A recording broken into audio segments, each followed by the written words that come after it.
we're pushing the summit. This is the hardest thing I've ever done so far, and we're gonna fucking make it no matter fucking what. I'm gonna fucking die on this mountain, but I'm gonna make it to the top no matter fucking what.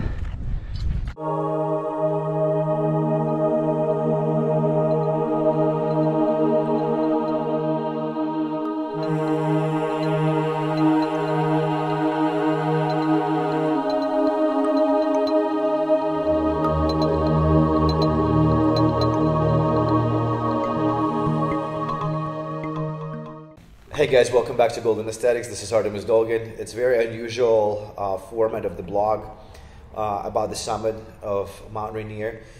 Due to the fact that I lost my GoPro when I was climbing out of the airplane in Alaska, which is going to be my next blog, it just flew off my mount, and I didn't download a whole lot of videos from the summit.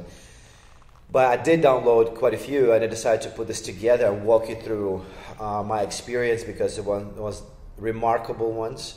It was very adventurous, it was very dangerous, it was very painful, and I decided to share it with you. It's a great piece of content, so stay with me and I'll walk you through the entire summit.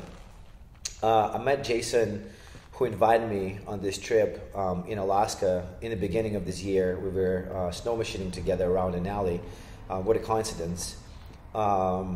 He called me. I was in Death Valley. I was doing my party for Independence Day with this really hot chick. I didn't sleep for 2 days. He called me, hey man, we're going to Mount Rainier, and if you want to summit that mountain with us. I didn't know what Mount Rainier was. In Washington, it's 14,500 feet. You're more than welcome to join. And this is going to be very adventurous. It's very demanding, but I think you're ready. And I thought, oh, fuck yeah, dude, I'm in. So I had to get a lot of equipment. I had to get a backpack, sleeping bag, a mattress under the sleeping bag, harness, ropes, all sorts of stuff. So crap-ons, ice axe.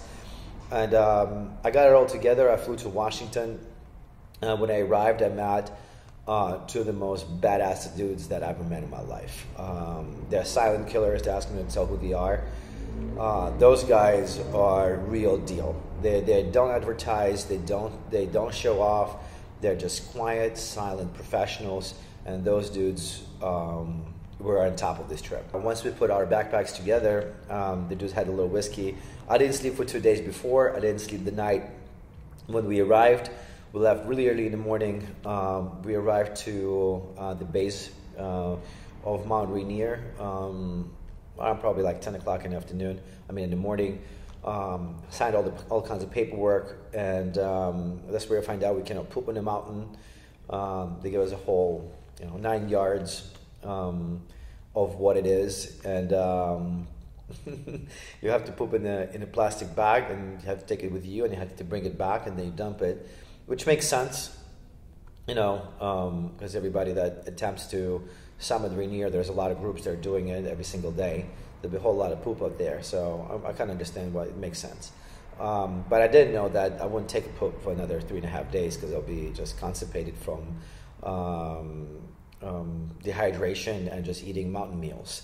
I also cooked a whole lot of salmon, chicken, all that stuff in my plastic bags, but I was forced to leave it behind because they're pretty heavy. So I took just mountain meals, because they're dry meals. They're very light. You just pour hot water in, and here's a whole tasty meal. They're good, but they don't really digest well. So we start walking probably around like 11 o'clock or so. We're going through very thick fog, through a lot of snow, just wet stuff. It wasn't really exciting, but you know what? Like, I was really looking at this as a challenge, because before we arrived at the base, we were using a washroom, and as we were walking out right in front of Rainier, some man came out and said, hey guys, are you summiting the mountain? It's like, yeah. It's like, you going to like the top? It's like, yeah. I was like, oh boy, I've done it 30 years ago, and that was the hardest thing I ever done. That required the most physical challenge that I've experienced. I was like, dude, good to know. And I kind of remembered that, and we were climbing the mountain. I thought about it. I was like, dude, I wonder how I'm going to hold up, because I have more muscle mass than these other guys. And once we got over 2,000 feet, we started getting through the fog, and we were above the clouds. And when you look down, and you see this beautiful, carpet made of white clouds, and the whole mountain of Rainier opened up in front of us. It was a magnificent view. I was like, okay, this is mountaineering. This is what it's all about. It was surreal. I'd never seen anything like that. I mean, I skydive and I've been above the clouds many, many times, but being on the top of the mountain, you know, with the snow and experiencing that fresh air and climbing and walking up, it was really beautiful. It was like, wow, okay, this is sick. We got to the base of Muir. It's a first camp. We had to stay there for about 8 hours, 9 hours, something like that.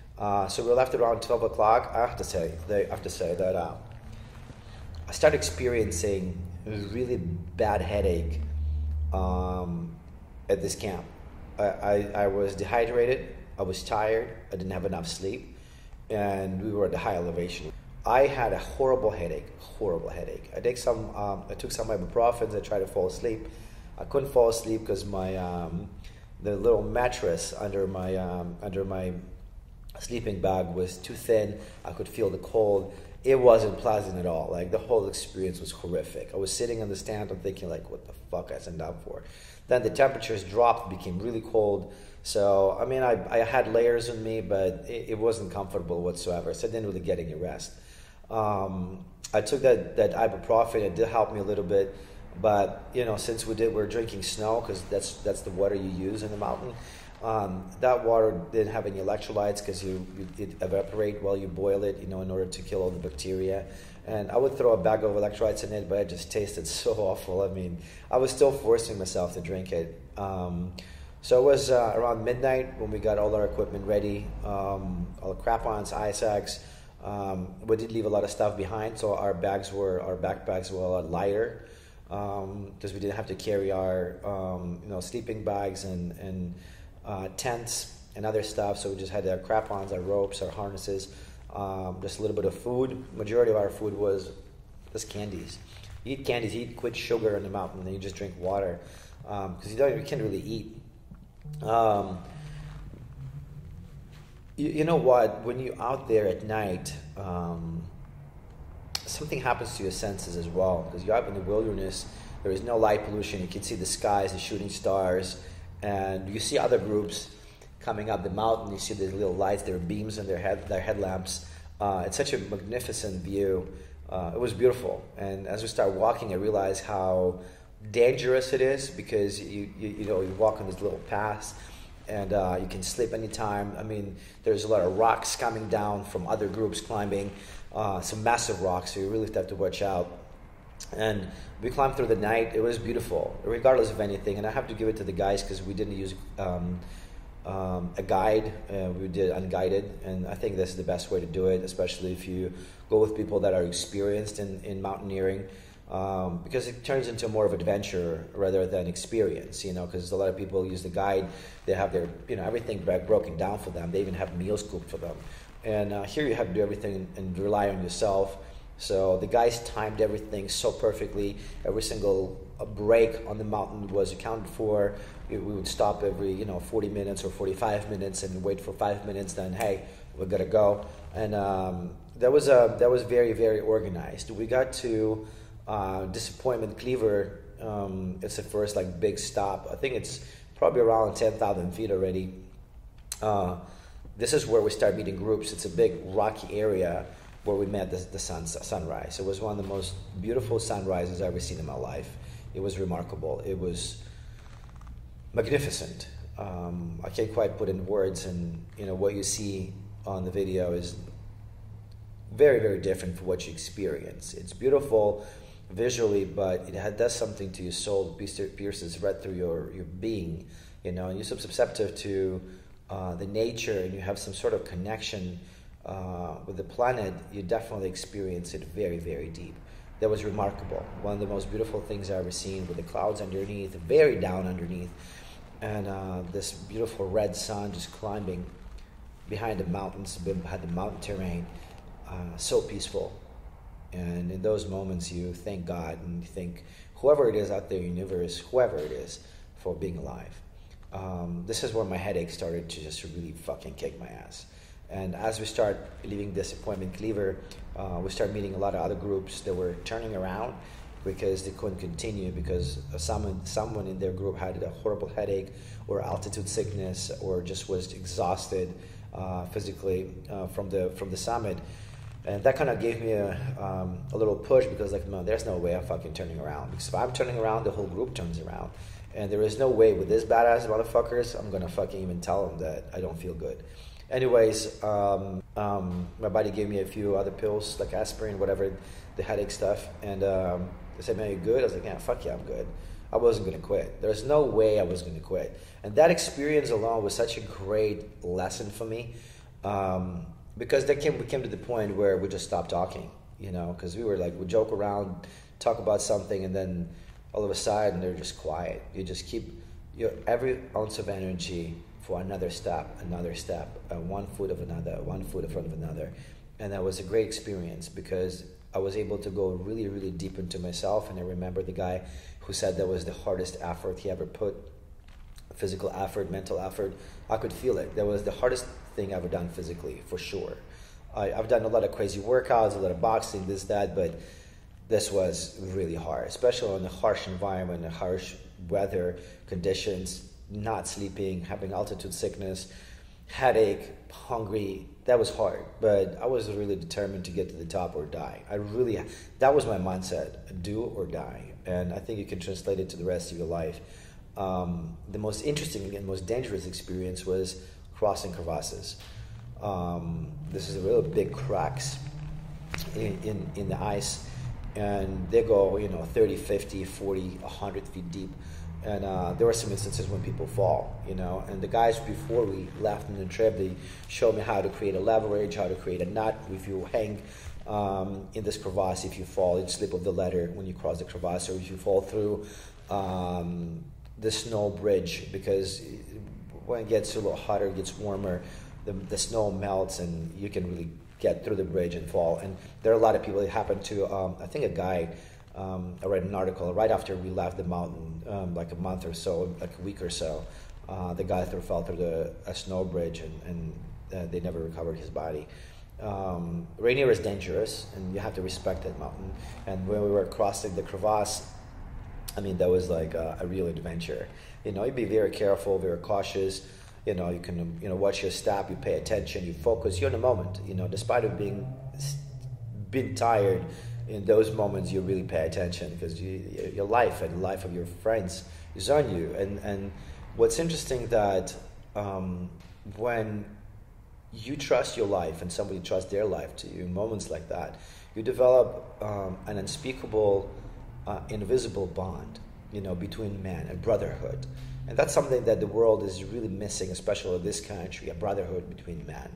Strong brotherhood. You got me, I got you. And this is how America should be, in my opinion. We are so divided by this, by that, by vaccination, by religion, by race, by a political view, all kinds of shit, and divided we fall. And developing that bond, that unshakable bond between man, masculine bond between bad motherfuckers, that was the coolest thing I ever experienced, really. And I made friends that will last a lifetime. For the rest of my life, we'll be friends with those boys. And as we crossed the crevasse, if you look up, you're like, man, it's not that far, but it's just hours and hours and hours, 13 hours of just fucking climbing.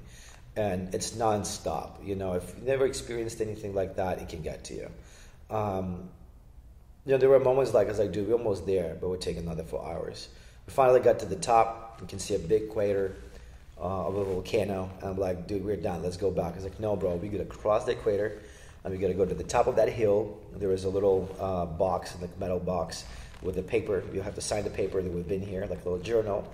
And we'll have to take our picture. And I was like, fuck, dude. So we dropped our backpacks, crossed the crater, took our picture, hugged each other, and we promised that we're going to do a Mount Rainier in Alaska at the end of May. And Mount Rainier is no joke. It's I think it's 20,000 feet. It's the most isolated peak in the world. It's the coldest mountain in the world, as close as you can get to Everest. You have to climb it for 3.5 weeks, pulling a 100-pound sled, carrying your backpack. It's a lot of work. And we promised we're going to do that mountain. And this is where I really fall in love with mountaineering. It's such a beautiful challenge, You see the same view 100 feet, 200 feet, 300 feet, 1,000 feet below. The same view as you see on the summit. So it's not really worth coming up there for the view because you're already pretty much seeing everything you're going to see on top. But what makes the experience beautiful is the climb, is the suffer, is the struggle, is the test, is the adventure, it's a challenge, it's the danger. That's just like our life, you know? And if you fly up there and you walk up there really quick and you look up and you look around, you're not going to appreciate the view as much if you put in the work for it. That's why I don't want to be given anything easy. I want to work, I want to struggle, I want to suffer, because when you get that, what you work for, you will appreciate it on a whole another level. And it was on top of that mountain. I didn't conquer just that mountain. I conquered myself. And that was the biggest takeaway besides our friendship. We started descending back, and this is when it was really fucking start realizing, dude, I'm fucking exhausted. You know, despite the beautiful views, you kind of get tired of it, and you start paying attention, you just want to get down. And I looked around at the boys, and I realized, like, okay, we're in the same boat. They're fucking exhausted just like as I am. They were fucking fried. I asked Jason to record a video of me. He goes like, man, no. I said, Marty, please help me out. I'm recording a video blog. So I was able to get some cool pics and stuff like that. Even though I wanted to make a whole movie about this whole thing, when you're up there, you're not really about the movies, you're about the climb. And we made it back to the camp. Made some really cool friends in the camp. I mean, the climbers, everybody that I meet, you know, in surfing community, skydiving community, mountaineering community, boxing community, like, they're all cool people from different walks of life, and they have their philosophy, their culture, their clique, and that was an amazing experience to connect and learn about mountaineering and see what places they've been to, get invited to spots, exchange numbers. That was a cool thing. And we spent the night on the mountain. You know, we slept the whole day. Like, I mean, it was a beautiful thing. And then the next day we woke up, you know, cooked the mountain meals, and started our descent, and we came down the mountain. And it was this, like, you know, as I was walking back with my crap-ons and everything, I was so proud of myself. And it was so cool because we could slide on the way down in our butts, you know what I mean, because of on the snow. And it was a really cool thing. And we were just like, I was happy at that moment. I was like, it was a euphoric feeling, you know, to keep sliding down the mountain with your backpack, just having fun, laughing with the boys. One of our guys had a birthday, and we finally came down the mountain, and the views there was a beautiful sunny day. You could see the whole mountain from the bottom of it, with the beautiful waterfalls coming down. One of the most remarkable, beautiful places on earth. I'm so happy that Americans were able to preserve it in this magnificent beauty. And we came down, we drove back to Seattle, Washington, got some whiskey, you know, went out to a really nice Italian restaurant, got kicked out from the Italian restaurant because we were too loud, went to a strip club, got in a fight in a strip club with some weirdo, got kicked out of a strip club. I mean, those guys are wild. Those guys are really wild. But the experience on its own, and like being invited and stuff like this, it just doesn't get any better. I think this is just like a real short rundown with the videos that I wanted to share with you. And I have a lot of going on in my life. I've done so many cool things in 2021. It was the most eventful year of my life. I've been to Alaska 3 times. I climbed Rainier. I jumped over a helicopter. I've been to Texas. I hunted hogs from a helicopter. I've done jumps from hot air balloon. I've done so many cool, amazing things, and they just don't stop. I'm going bull riding in Texas in January 21st. Something I really always wanted to do. Really, like, you're looking at a different person, because going through every different experience, you grow as a human. Because, as I said before, the core of man's spirit comes from new experiences. And I've got so many of them. I've done so much growth, and I've done so much just self-work and elevation, that my mind is a different frequency.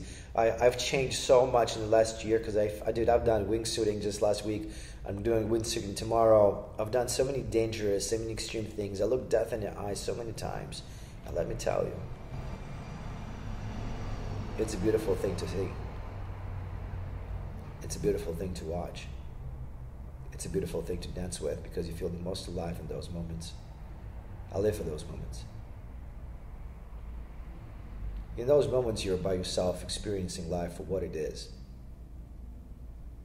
And I'm happy to share those moments with you. I'm a remarkable man. I'm a unique man. I'm an individual. I'll never conform myself to society, to its rules, to its requirements, expectations, standards. I'm me. And I'd rather pave my own path than walk a well-known one with no struggle, just safety. I don't want safety. I want freedom. I love you guys. I appreciate you staying with me, following me, growing with me, trying new things with me. I know I have a great future ahead of me. And my mom called me today and said, son, I'm so worried about you because you do all this crazy shit. And I said, Mom, if one of these days I die, I want you to know that I lived to be a happy man.